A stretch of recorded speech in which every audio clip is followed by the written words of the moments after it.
وہ غالی ترین رافضی ہے۔ یہ روایت جس کو آپ دلیل بنا رہے ہیں اپنے موقف کی، یہ موضوع ہے، من گھڑت ہے، جھوٹی روایت ہے، کیونکہ اس کو کذاب غالی ترین رافضی نفیع ابن الحارث نے اس کو گڑھا ہے، وہ اس کی سند میں موجود ہے۔ تو آپ اس طرح کے دلائل بیان کر کے حضرت مولا علی رضی اللہ عنہ کی انبیاء کرام علیہم السلام پر افضلیت ثابت کرنا چاہتے ہیں؟ تو شہنشاہ حسین نقوی صاحب، آپ اپنے ہی آباء و اجداد کی بنائی ہوئی کہانیاں سنا کر اہل سنت کو الزام نہیں دے سکتے، یہ آپ ہی کے بڑوں کی گھڑی ہوئی کہانی ہے۔ نفیع ابن الحارث ابو داؤد الاعمی، جو کہ اپنے وقت کا دجال کذاب، جسے امام نسائی نے متروک کہا، حافظ ابن حجر اسقلانی نے اسے متروک قرار دیا، امام ابن معین نے اس کو کذاب قرار دیا، علامہ جوزجانی نے اس کو کذاب قرار دیا، غالی ترین رافضی، صحابہ کرام علیہم رضوان کو گالیاں دینے والا، یہ آپ ہی کا بڑا ہے، آپ ہی کا بڑا بزرگ ہے جس نے اس روایت کو تیار کیا، جس نے اس افسانے کو گڑھا۔ تو آپ اپنے ہی بزرگوں کے گڑھے ہوئے بنائے ہوئے افسانے سنا کر اہل سنت کو الزام دے رہے ہیں، اور یہ دلائل ہیں آپ کے کہ حضرت مولا علی رضی اللہ تعالیٰ عنہ انبیاء سے افضل ہیں۔ جہاں تک تعلق ہے آپ کی اس بات کا کہ جی یہ ہمارا اہل تشیع کا عقیدہ ہے، ہم اس کو بیان کریں گے، تو آپ شوق سے یہ عقیدہ رکھیے۔ دیکھیے اس دنیا میں عیسائی حضرت عیسیٰ علیہ السلام کو اللہ تعالیٰ کا بیٹا قرار دیتے ہیں، نہ صرف بیٹا بلکہ الوہیت میں برابر کا شریک بھی سمجھتے ہیں،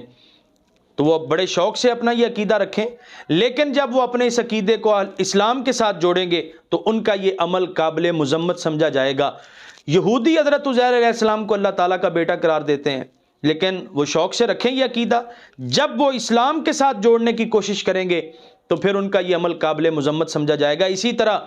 آپ شوق سے یہ عقیدہ رکھیے، لیکن جب آپ اپنے اس کفریہ عقیدے کو اسلام کے ساتھ جوڑنے کی کوشش کریں گے تو فرزندان اسلام ضرور بھی ضرور آپ کے اس قابل مذمت عمل کا جواب دیں گے، اور آپ سے سوال کریں گے کہ لائیے کوئی ایک دلیل جو قطعی الثبوت بھی ہو، قطعی الدلالت بھی ہو کہ مولا علی رضی اللہ تعالیٰ عنہ تمام انبیاء کرام علیہم الصلاۃ سے افضل ہیں نبی کریم علیہ السلام کے سوا۔ ایک دلیل پیش کیجئے، لیکن فَإِن لَّمْ تَفْعَلُوا وَلَن تَفْعَلُوا۔ اور پھر دیکھیے قرآن مجید فرقان حمید کی تعلیمات کی روشنی میں انبیاء کرام علیہم الصلاۃ کا جو تذکرہ ملتا ہے، انبیاء کرام علیہم الصلاۃ ہمیشہ علی الاعلان اپنی نبوت کا اعلان کرتے رہے، علی الاعلان لوگوں کو رجوع الی اللہ کی دعوت دیتے رہے، علی الاعلان، اور اس کی پاداش میں بعض انبیاء کرام علیہم الصلاۃ کو قتل بھی کر دیا گیا، بڑے دردناک طریقے سے قتل کر دیا گیا۔ آپ کا یہ نظریہ اور عقیدہ ہے کہ مرتبہ ولایت اور مرتبہ امامت یہ مرتبہ نبوت سے افضل ہے، تو ہمیں دکھائیے کہ مولا علی رضی اللہ تعالیٰ عنہ نے ساری زندگی یہ اعلان کیا ہو کہ لوگو میں منصوص من اللہ امام ہوں، میری امامت ایمان کا معیار ہے، جو مجھے امام تسلیم کرے گا وہ جنت میں جائے گا، جو مجھے امام تسلیم نہیں کرے گا وہ جہنم میں جائے گا۔ کسی ایک مقام پر حضرت مولا علی رضی اللہ تعالیٰ عنہ نے یہ اعلان کیا ہو، امام حسن نے یہ اعلان کیا ہو، امام حسین نے یہ اعلان کیا ہو،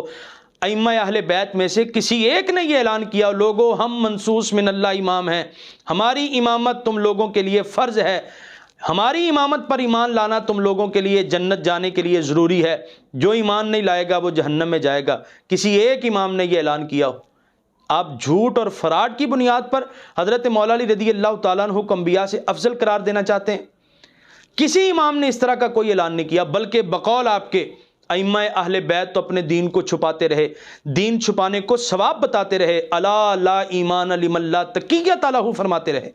وہ تو ساری زندگی اپنا دین چھپاتے رہے، لوگوں کو اپنا دین چھپانے کی ترغیب دیتے رہے، اور آپ کہتے ہیں کہ مرتبہ امامت یہ مرتبہ نبوت سے بھی افضل ہے۔ اگر مرتبہ نبوت سے بھی افضل ہے تو امام کا تو یہ دوہرا حق ہے کہ وہ بڑھ چڑھ کر لوگوں کو کہے، اپنی امامت کی دعوت دے، لیکن مولا علی رضی اللہ تعالیٰ عنہ نے بھی کبھی یہ دعوت نہیں دی،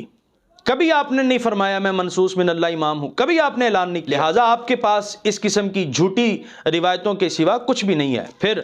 کاش آپ نے مولا علی رضی اللہ تعالیٰ عنہ کا فیصلہ پڑھا ہوتا اور لوگوں کو سنایا ہوتا۔ یہ میرے ہاتھ میں موجود ہے، آپ ہی کی کتاب نہج البلاغہ، حضرت مولا علی رضی اللہ عنہ کا خطبہ اس کے اندر موجود ہے، صفحہ نمبر 595 ہے، 595 نمبر صفحہ پر 214 نمبر خطبہ ہے۔ حضرت مولا علی رضی اللہ تعالیٰ عنہ ارشاد فرماتے ہیں، تم اپنے کو حق کی بات کہنے اور عدل کا مشورہ دینے سے نہ روکو، کیونکہ میں تو اپنے کو اس سے بالا تر نہیں سمجھتا کہ خطا کروں۔ فرماتے ہیں مجھے معصوم نہیں سمجھنا، جبکہ آپ کا بھی ہمارا بھی یہ عقیدہ ہے کہ انبیاء کرام علیہم الصلاۃ والسلام معصوم ہوتے ہیں۔ آپ حضرت مولا علی رضی اللہ تعالیٰ عنہ کو انبیاء سے افضل قرار دے رہے ہیں، جبکہ مولا علی فرماتے ہیں خبردار میں معصوم نہیں ہوں۔ فرماتے ہیں میں تو اپنے کو اس سے بالا تر نہیں سمجھتا کہ خطا کروں، اور نہ اپنے کسی کام کو لغزش سے محفوظ سمجھتا ہوں، مگر یہ کہ خدا میرے نفس کو اس سے بچائے کہ جس پر وہ مجھ سے زیادہ اختیار رکھتا ہے۔ مولا علی رضی اللہ تعالیٰ عنہ فرماتے ہیں میں محفوظ ہوں، معصوم نہیں ہوں۔ یہ نہج البلاغہ صفحہ 595 پر موجود ہے، اور آپ اس بات پر تلے ہیں کہ حضرت مولا علی رضی اللہ تعالیٰ عنہ دیگر انبیاء سے افضل ہے۔ بات یہیں پر ختم نہیں، کاش آپ نے مولا علی رضی اللہ عنہ کا یہ فیصلہ بھی پڑھا ہوتا، لوگوں کو سنایا ہوتا۔ ہمارے ہاں امام ابو اسحاق علیہ رحمہ کی کتاب السیر کے صفحہ 327 647 نمبر پر صحیح سند کے ساتھ مولا علی رضی اللہ عنہ کا یہ حکم اور فیصلہ موجود ہے۔ ان سوید ابن غفلۃ الجوفی داخل علی علی ابن ابی طالب رضی اللہ عنہ فی امارتہ، حضرت سوید بن غفلہ جوفی یہ حضرت علی رضی اللہ عنہ کے زمانے میں حضرت مولا علی رضی اللہ عنہ کے پاس جاتے ہیں اور کچھ لوگوں کے متعلق حضرت مولا علی رضی اللہ تعالیٰ عنہ کو آگاہ کرتے ہیں۔ حضرت مولا علی رضی اللہ تعالیٰ عنہ خطبہ ارشاد فرماتے ہیں، جس کے آخر پر فرماتے ہیں الا خبردار ولا یبلغنی عن احد یفضلنی علیہما الا جلدتہ حد المفتری، فرما خبردار تم میں سے کسی کے متعلق اگر مجھے یہ بات پہنچی کہ اس نے حضرت ابو بکر اور حضرت عمر رضی اللہ عنہما پر مجھے فضیلت دی ہے، مجھے ابو بکر و عمر سے افضل کہا ہے، تو میں اسے مفتری کی حد لگاؤں گا، الزام تراشی کے جرم میں 80 کوڑے ماروں گا۔ حضرت مولا علی رضی اللہ تعالیٰ عنہ تو اپنے آپ کو حضرت صدیق و فاروق رضی اللہ عنہما سے افضل نہیں کہنے دیتے، آپ انبیاء سے افضل قرار دے رہے ہیں۔ دیکھیے حضرت مولا علی رضی اللہ تعالیٰ عنہ کا یہ فیصلہ ہمارے ہاں مختلف سندوں سے موجود ہے احادیث کی کتابوں میں۔ حضرت مولا علی رضی اللہ عنہ کا یہ خطبہ حکم بن حجل نے، علقمہ بن قیس نے، محمد بن منقدر نے مختلف سندوں سے بیان کیا۔ اسی لیے ابن تیمیہ نے مجموع الفتاوی جلد 28 صفحہ 260 پر لکھا وروی عنہ باسانید جیدہ کہ یہ حضرت مولا علی رضی اللہ تعالیٰ عنہ سے مختلف جید سندوں سے روایت کیا گیا ہے، اور نہ صرف ہمارے ہاں بلکہ اہل تشیع کے ہاں بھی مولا علی رضی اللہ عنہ کا یہ فیصلہ موجود ہے، اور میں یہاں سر دست صرف شیعہ حضرات کی 10 کتابوں کے حوالے پیش کر رہا ہوں، وگرنہ اور بھی کتابوں میں یہ بات موجود ہے۔ دیکھیے سب سے پہلے نمبر پر شیعہ حضرات کے علامہ المتکلم شیخ زین الدین ہیں، ان کی الصراط المستقیم ہے، جلد 3 ہے، صفحہ 152 ہے۔ دوسرے نمبر پر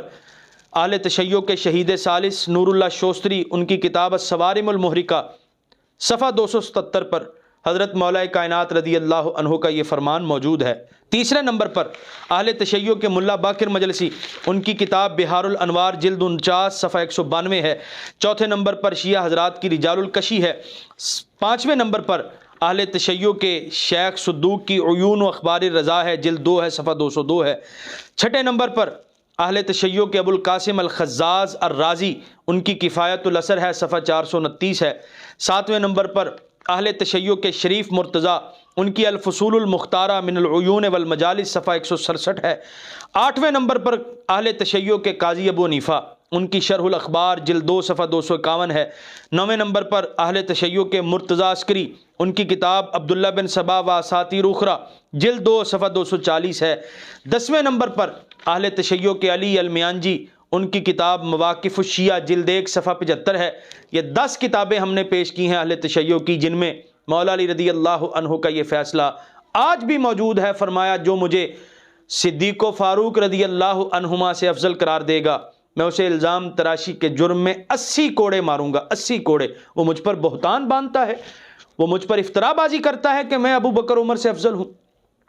تو مولا کائنات رضی اللہ تعالیٰ عنہ تو اپنے آپ کو صدیق و فاروق سے افضل نہیں کہنے دیتے، تو جو